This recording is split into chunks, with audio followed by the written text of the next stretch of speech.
cries out from her baby bed. Brother runs in, feathers on his head. Mama's in her room, learning how to sew.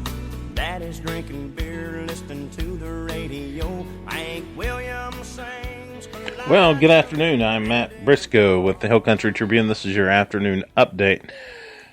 A lot of news going on here in the state of Texas, especially good news if you're Ken Paxton. Looks like Attorney General here in Texas, Ken Paxton, was able to dodge one of two political bullets today. The Texas Tribune is reporting that a federal judge has thrown out securities fraud charges against Attorney General Ken Paxton. That effectively ends one of two legal battles that have really chased down Ken Paxton for about the past year. U.S. District Judge Amos Mazat on Thursday dismissed the case, making a final judgment on the charges. If you'll remember, in October, they refiled the charges. The SEC refiled the charges against Ken Paxton, which kept the case alive. Today, completely dismissed. So, it does not, however, get rid of Ken Paxton's state criminal charges.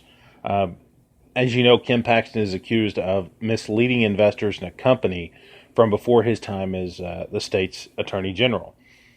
This is a very similar case to the one he's facing in the state level, where he's set to go to trial in May. That case is a little bit more serious, holding the potential for a sentence of up to 99 years in prison.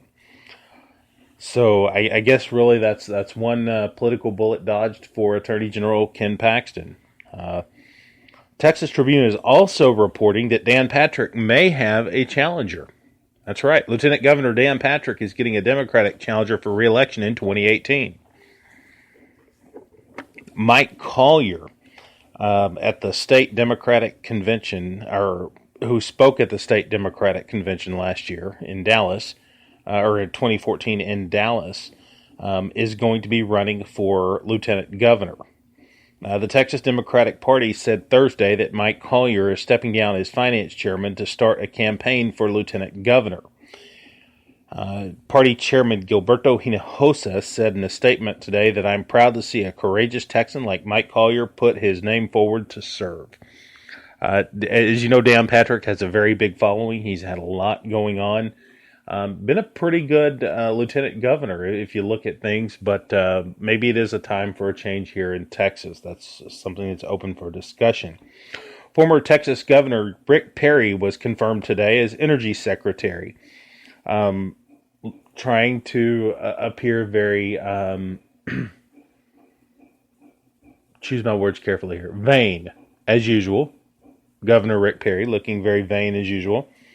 Was approved by the Senate for the position of the Secretary of the Department of Energy this morning. So the vote was 62-37 and included the support of both Texans in the chamber, Senators John Cornyn and Ted Cruz. Perry will now take over the very department that he famously forgot during a presidential debate in 2011. While trying to list three that he wanted to eliminate. So, way to go, Rick. Good job. All right, current time now, 2:57. I'm Matt Briscoe with the Hill Country Tribune Afternoon Update. We'll be back here in a little while. Look for us on our national feed. Look for us on Facebook and Twitter. We'll see you later on. Take care, everybody. Time marches on.